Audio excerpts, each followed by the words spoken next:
জুলাইকে সামনে রেখে, জুলাইয়ের সনদকে সামনে রেখে আমাদের মাননীয় প্রধানমন্ত্রীর সেই ঐতিহাসিক বক্তব্য যে জুলাইয়ের সনদের প্রতিটি অক্ষরে অক্ষরে আমরা পালন করব। মাননীয় স্পিকার, আপনাকে ধন্যবাদ। মাননীয় স্পিকার, বিরোধী দলীয় চিফ হুইপের সাথে কণ্ঠে কণ্ঠ মিলিয়ে বলছি, আজকে 14ই জুলাই। এই দিনেই স্বৈরাচারের পতন ঘণ্টা নিজেরা নিজের গায়ে ঘি ঢেলেছিলেন শেখ হাসিনার একটা উক্তি। তারপরে আন্দোলন দাবানলে রূপ নিয়েছিল। 16ই জুলাই 2 দিন পরে আবু সাইদ জীবন দিয়েছিলেন বুক চিতিয়ে রাজপথে। তাই আমরা বিশ্বাস করি জুলাই আন্দোলন এদেশের স্বীকৃত সত্য। জুলাই গণ অভ্যুত্থান আমাদের ইতিহাসের অবিচ্ছেদ্য অংশ হয়ে গেছে। আমরা বিশ্বাস করি জুলাই গণ অভ্যুত্থান বাংলাদেশের সাংবিধানিক আইনের পট পরিবর্তনে একটি অন্যতম মাইল ফলক হিসাবে চিহ্নিত হয়ে থাকবে যতদিন বাংলাদেশ থাকবে। মাননীয় স্পিকার, জুলাই আমাদের চেতনা, জুলাই আমাদের অহংকার, আমাদের বিশ্বাস, আমাদের নিত্যদিনের চর্চার কেন্দ্র, যেটা বাংলাদেশের মানুষ উপলব্ধি করছে। আমাদের মাননীয় প্রধানমন্ত্রী যখন টেকনাফ থেকে তেঁতুলিয়া, রূপসা থেকে পাথুরিয়া পর্যন্ত গ্রামে গঞ্জে, মাঠে ঘাটে, খালে বিলে পায়ে হেঁটে যখন সৈনিকের সাথে তার খাবার ভাগ করে খান, যখন কৃষকের পাশে যেয়ে দাঁড়ান, যখন শ্রমিকের সাথে হ্যান্ডশেক করেন, যখন বৈষম্যের পথ ধরে হাঁটেন, এটাই জুলাই চেতনার অবিচ্ছেদ্য অংশ। মাননীয় স্পিকার, আমরা সেরকম একটি জুলাই চেতনা ধারণ করে এগিয়ে যাচ্ছি। মাননীয় স্পিকার, জুলাই অভ্যুত্থানের পরে আমরা যে বিচার কার্যের পথ ধরে হেঁটেছি, আমরা কিছু ভুল, মিথ্যা, অপতথ্য এখানে আমরা শুনতে পেয়েছি, অসত্য তথ্য শুনতে পেয়েছি। আমরা দায়িত্ব নেওয়ার পরে 16টি তদন্ত কার্য সম্পন্ন হয়েছে মাননীয় স্পিকার। তার মধ্যে 12টি তদন্ত রিপোর্ট জমা হয়েছে, যেটা চার্জ ফ্রেম হবে, এবং 4টি চার্জ ইতিমধ্যে ফ্রেম হয়েছে। আমরা দায়িত্ব নেওয়ার পরে ইতিমধ্যেই 3টি মামলার সাজা হয়েছে, রায় হয়েছে, যার মধ্যে আবু সাইদ হত্যা মামলা আছে, যার মধ্যে হাসানুল ইনুর মামলা আছে, যার মধ্যে আরো একটি গুরুত্বপূর্ণ মামলা এখানে আছে, যেটা আমি ঠিক স্মরণে আনতে পারছি না, সেটা হয়েছে মাননীয় স্পিকার। মাননীয় স্পিকার, ইতিমধ্যেই আমরা শাপলা চত্বরের সেই নারকীয় হত্যাযজ্ঞের তদন্ত শুরু করেছি। ইতিমধ্যে আওয়ামী লীগের ফ্যাসিজমের সংগঠন হিসাবে আওয়ামী লীগের বিরুদ্ধে তদন্ত শুরু করেছি। ইতিমধ্যে জুলাই হত্যাকাণ্ডে সারা বাংলাদেশে যে হত্যাকাণ্ড সংগঠিত হয়েছিল জেলায় জেলায়, সে বিষয়েও আমরা তদন্ত কার্যক্রম শুরু করার পরিকল্পনা গ্রহণ করেছি। মাননীয় স্পিকার, মাননীয় স্পিকার, জুলাই হত্যাকাণ্ডকে কেন্দ্র করে এই ট্রাইব্যুনালে 590টি অভিযোগ জমা পড়েছিল। 590টি অভিযোগের মধ্যে অন্তর্বর্তীকালীন সরকারের প্রসিকিউশন টিম যাচাই বাছাই করে 109টি মামলা সিলেক্ট করেছিলেন।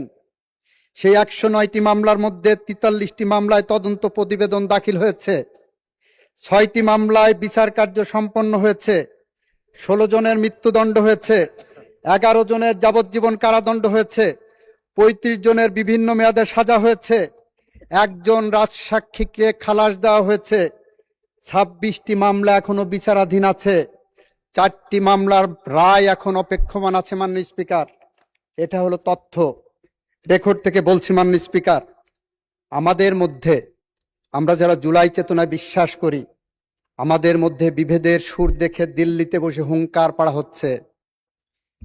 আমাদের মধ্যে বিভেদের সুর দেখে দিল্লিতে বসে বলছে আত্মসমর্পণ করবেন। আমি আপনার মাধ্যমে গোটা জাতিকে জানাতে চাই, যারা আত্মসমর্পণ করার হুঙ্কার দিচ্ছেন, বাংলাদেশের প্রচলিত আইনে তাদের আত্মসমর্পণের কোনো সুযোগ থাকবে না। মাননীয় স্পিকার, কারণ আইনের কাছে তারা দণ্ডপ্রাপ্ত আসামি, বাংলাদেশের সীমানায় ঢোকার সাথে সাথে তারা গ্রেপ্তার হবেন। এটা আমাদের সরকারের অঙ্গীকার, জুলাই চেতনার আমাদের অঙ্গীকার। মাননীয় স্পিকার, মাননীয় স্পিকার, যারা হুঙ্কার দিচ্ছেন তাদের উদ্দেশ্যে বলছি, প্রতিটি হুঙ্কারে আমরা সংঘবদ্ধ হব, প্রতিটি বক্তব্যে আমরা দেশের জন্য এক কাতারে দাঁড়াবো। প্রতিটি বিপ্লবী মানুষ যারা জুলাই চেতনায় বিশ্বাস করে তারা কখনো এই দেশে ফ্যাসিস্ট আওয়ামী লীগের পুনর্বাসন হতে দেবে না, এটা আমাদের বিশ্বাস। তাই যারা জুলাই চেতনাকে নিয়ে বিভক্তির চেষ্টা করছেন তাদের উদ্দেশ্যে বলছি, আসেন আমরা এক কাতারে দাঁড়াই, আসেন দেশ গঠন করি। জুলাই যোদ্ধাদের আত্মত্যাগ, তাই 1400 যোদ্ধার আত্মত্যাগ আমরা ধারণ করি। আসেন আমরা ধারণ করি। মুগ্ধ আমার ভাই ছিল, আবু সাঈদ আমার সন্তান ছিল, আনাস আমার সন্তান ছিল, ওয়াসিম আমার সন্তান ছিল। যে জুলাই যোদ্ধাটা গুলিবিদ্ধ হয়ে আজকে হাসপাতালের বিছানায় এখনো কাতরাচ্ছে, যে এখনো অন্ধ হয়ে আছে, যার হাত উড়ে গেছে, যার মাথার মগজ খুলে উড়ে গেছে, আসেন তাদের সাথে পাশে ঐক্যবদ্ধভাবে দাঁড়াই। জুলাইকে নিয়ে আমরা নেগেটিভ রাজনীতি না করি, সেই পথ ধরে হাঁটি। মাননীয় স্পিকার, আমাদের এলাকায় একটা প্রবাদ আছে, চুন খেয়ে গাল পুড়লে দই দেখে ভয় লাগে। জুলাইকে নিয়ে যখন আপনারা কথা বলেন তখন কেমন যেন একটা সন্দেহ ভাব তৈরি হচ্ছে। এটা কি জুলাই চেতনাকে ধারণ করে নাকি এটা নিয়ে পলিটিক্স করার জন্য? ঠিক একই রকম একটা প্রবাদ ছিল, ফোক কবিতা, তুর্কিতে একটা ফোক কবিতা ছিল। একজন সন্দেহপ্রবণ প্রেমিক তার প্রেমিকাকে বলছে, তুমি বলো তুমি বৃষ্টি ভালোবাসো, কিন্তু তার তলে তুমি ছাতা নিয়ে হাঁটো। তুমি বলো তুমি সূর্য ভালোবাসো, কিন্তু রোদের দিন ছায়া খোঁজো। তুমি বলো তুমি বাতাস ভালোবাসো, কিন্তু যখন সে আসে তুমি জানালা বন্ধ করো। তাই আমি ভয় পাই যখন তুমি বলো তুমি আমাকে ভালোবাসো। মানে স্পিকার, যখন ওনারা বলেন জুলাইকে ভালোবাসেন এবং গণভোটের মধ্যে প্রতারণামূলক প্রশ্ন অন্তর্ভুক্ত করা হয় এবং সেইটা নিয়ে রাজনীতি করা হয়, তখন আমাদের ভয় লাগে এটা কি জুলাই চেতনা বাস্তবায়ন নাকি অন্য কোনো পথে হাঁটার সুর? মাননীয় স্পিকার, সেই কারণে আমি আহ্বান জানাবো, আসেন না জুলাই চেতনাকে ধারণ করে ফ্যামিলি কার্ড কর্মসূচিকে কিভাবে দুয়ারে দুয়ারে পৌঁছানো যায় সেই পথ ধরে হাঁটি। আসেন না জুলাইয়ের চেতনা ধারণ করে বাংলাদেশের কৃষকের হাতে কৃষি কার্ড পৌঁছে দিই। আসেন না জুলাইয়ের চেতনা ধারণ করে বাংলাদেশের যে ইমামটা প্রতি সপ্তাহে কারো না কারো বাড়ি তাকে আশ্রয় নিতে হয় খাওয়ার জন্য, তার পাশে দাঁড়াই। আসেন না জুলাইয়ের চেতনা ধারণ করে বাংলাদেশের কর্মসংস্থানের ব্যবস্থা করি, আধিপত্যবাদ সাম্রাজ্যবাদের বিরুদ্ধে রুখে দাঁড়াই। আসেন নৈরাজ্যবাদের বিরুদ্ধে যেভাবে সংগ্রাম করেছি সেই সংগ্রামের পথ ধরে হাঁটি। ইতিহাস থেকে শিক্ষা নেন, বিএনপির বাইরে যে আওয়ামী লীগের সাথে জোট করেছিলেন তার পরিণাম কি হয়েছিল? বিএনপি তার প্রতিদান দিয়েছিল, আপনাদের ফ্ল্যাগ দিয়েছিল। আওয়ামী লীগ প্রতিদান দিয়েছে, আপনার নেতাদেরকে ফাঁসির কাস্টে ঝুলিয়েছে। আমরা পরীক্ষিত রাজনৈতিক সহযোদ্ধা এবং জোট হিসাবে সামনের দিকে এগোতে চাই। জুলাইকে ধারণ করে আসেন বলে আবু সাঈদ মুগ্ধ, আমাদের যে শেষ হয়নি এখনো যুদ্ধ। আমরা একসাথে লড়ি, একসাথে হাঁটি, একসাথে চলি, একসাথে এই বাংলাদেশ গড়ি।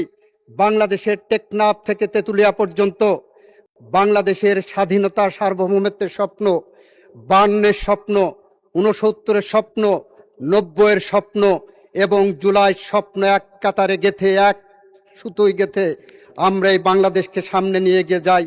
তাহলেই কেবল জুলাই চেতনা বাস্তবায়িত হবে, আদারওয়াইজ আমরা পথ হারাবো। আর সেই পথ যদি হারাই, কবি হেলাল হাফিজের ভাষায়, আমরা উত্তর পুরুষের ভীরুকা পুরুষের উপমা হয়ে থাকব।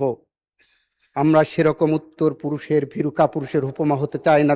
মাননীয় স্পিকার, চাই না বলেই জুলাইকে সামনে রেখে, জুলাইয়ের সনদকে সামনে রেখে আমাদের মাননীয় প্রধানমন্ত্রীর সেই ঐতিহাসিক বক্তব্য যে জুলাইয়ের সনদের প্রতিটি অক্ষরে অক্ষরে আমরা পালন করব, সেই পথ ধরে হেঁটে যাই।